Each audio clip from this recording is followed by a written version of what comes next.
So over the last 12 years, to improve my physique, I've done many lean bulks, cuts, and maintenance phases. And just recently, I finished my longest ever lean bulk, which is about a year and a half, and now I'm officially doing another cut down to 10% body fat. Now during this cut, I'm going to be using 5 rules that will make sure that this cut is very efficient and that my hard work goes in the right direction. In this video, I want to share with you what those 5 rules are, so if you're interested in getting down to 10-15% body fat yourself, I would highly recommend that you implement these, so let's dive right into it. So the first rule that I'm going to be following during this fat loss phase is to lose body fat on the highest calorie intake possible, because not all calorie deficits are equal in difficulty. If we take two different scenarios, we have Joe and Charlie. Both of them want to lose body fat, both of them starting at a similar body composition with a similar goal. Now Joe decides to eat 1800 calories per day and he's burning 2300 calories per day, while Charlie is eating 2300 calories per day and burning 2800 calories per day.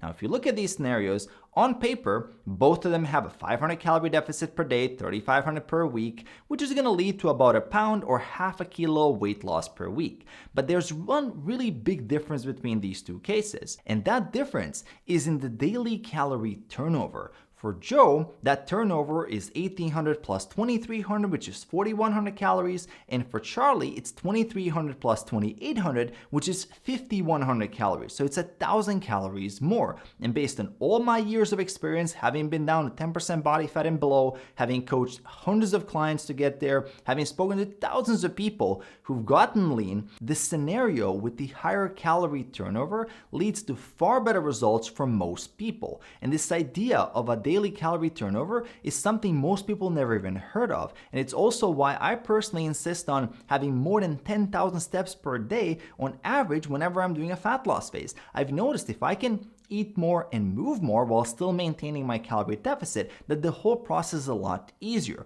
I have more energy, I'm less hungry, I'm more productive, I'm able to plan more social events, and most importantly, I have the fuel, so I don't have to drop my intensity in the gym. I can still train hard, I can still maintain my strength levels and my hard-earned muscle mass, so my body composition at the end of the fat loss phase is a lot better. And let's also not forget metabolic adaptation. As we lose body fat, our bodies naturally adapt. And if you're eating 1800 calories, where do you adapt from there? And I've been in this case where I cut down to 1700 calories, the scale was barely moving, my training was suffering, I was losing strength levels, I was overall feeling very miserable, and hunger levels were through the roof. It is not a sustainable process. So learn from my mistakes. Keep your energy expenditure as high as possible. Walk more. Take any opportunity you can to move more. Lift weights. Eat a high protein diet, which will directly boost your metabolism due to a higher thermic effect. All of this will allow you to eat more while still maintaining a calorie deficit, which will make the whole process a lot easier and your results will be far better.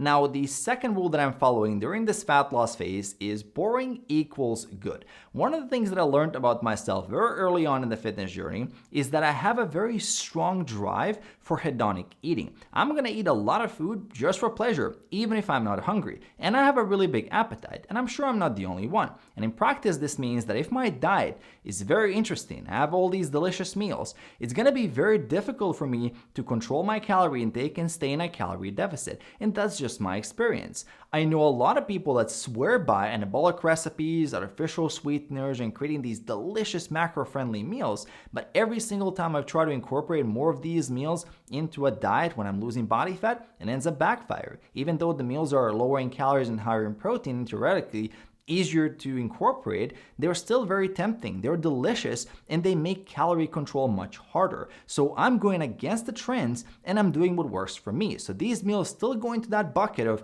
10-20% of indulgences, similar to eating out at a restaurant once or twice per week, while 80-90% of what I eat are whole, healthy, unprocessed foods. So there's a separation. I eat 80-90% for fuel and 10-20% for pleasure. So I have the consistency combined with the flexibility. And if I look at my meals, there are 3 to 4 simple ingredients put together. The whole diet takes about 25-30 minutes to prepare per day on average. So it's not a lot of time that I need to invest into to this. Now, during a maintenance or a lean bulk, when I have more calories at my disposal, I might invest more into indulgences. But for fat loss, I find that the routine-based approach with similar meals at the same times works much better. I can minimize thinking about food. I can just let the days and weeks go by, because there's one thing that I've learned. The more I think about food and my meals, the harder the diet becomes. Now, the third rule that I'm gonna follow during this fat loss phase is calorie planning beats calorie tracking. I know that when I first got into food tracking apps and I started logging my foods, I would normally do it reactively. You eat something and then you track it, same as most people. And while that approach can work and definitely beats not tracking at all, it also does lead to mistakes. Sometimes you eat something and then later you find out that you aren't getting enough protein that day or that you overate. Now what I do is use the calorie tracking app as a calorie planning app. So for example, if this upcoming Saturday I have a social event for dinner and I know that I'm going to need more calories and my daily budget is 2,000 calories per day during a fat loss phase, I can dedicate 1,200 calories for dinner and then leave 800 calories divided between meal 1 and 2. Then I can check the menu from the restaurant, see what foods can I incorporate in 1,200 calories, pre-log those foods, and then I can pre-log meal 1 and 2 to make sure that I still hit my daily targets. By using the food tracker as a food planner, I can ensure that I'm showing up for that Saturday with an existing solution. I took all the guesswork out, there's no stress in the restaurant, you show up, you've already made up your mind, you know what you're gonna get, and you just execute. And this is also teaching you a very valuable skill of how to be adaptive, how to change your meals around, change the ingredients and food choices to make sure that you're sticking to your targets. And this leads to far fewer mistakes and way more consistency. It's a simple rule, but I would definitely recommend implementing it because it does provide a lot of value and you will see better results. Now, the fourth rule that I always follow when I want to get to 10% body fat is never make an important decision based on one single day, because there's going to be plenty of days in this journey where you're going to eat the right foods, you're going to get your calories and macros, you're going to get to the gym, you're going to hit the like button, you're going to get all your steps, you're going to go to bed on time, you wake up the next day, you're stepping on the scale, excited to see the result, just to see that you've gained weight. For most people, this is extremely demoralizing. It ruins their entire day and they start doubting the whole process. And they start thinking, maybe those people that say don't eat carbs after 6 p.m. are right. Maybe those keto people are right. Maybe my metabolism is broken. Maybe I need some special fat burning supplement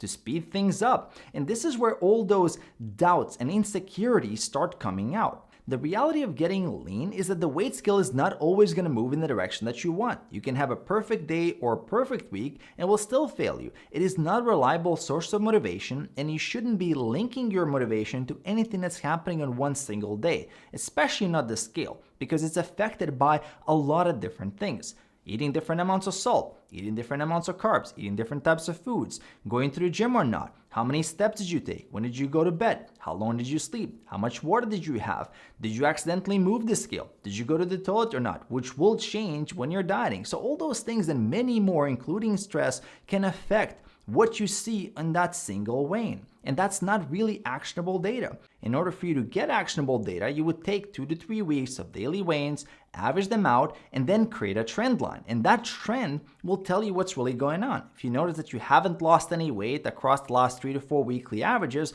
well then you haven't been in a calorie deficit and it's time to adjust your nutrition and your training. That's how you want to make decisions. You want to be data-driven, patient, you focus on the daily actions, you trust the process, and then you use the trends to adjust the process. If you do this, you will get to your goal. Now, the fifth rule that I like to follow and one that I would recommend is to double down on your strengths. For example, if you're a data nerd like I am and you like all the tools and the trackers, well, double down on that. Get into all the apps, the spreadsheets, start paying attention to your workout data, your nutrition data. You can combine what you already are good at and what you like to do with your fitness goals, and that will increase the enjoyment of the process, make you more motivated, and give you that extra sense of control. If you're someone who likes the challenge, you like to go hard at things, you like to be very intense with things, well, in that case, you can consider a phasic approach to dieting. You go hard for 6 to 8 weeks, take a diet break for 2 to 3 weeks, and then you repeat that another phase of 6 to 8 weeks.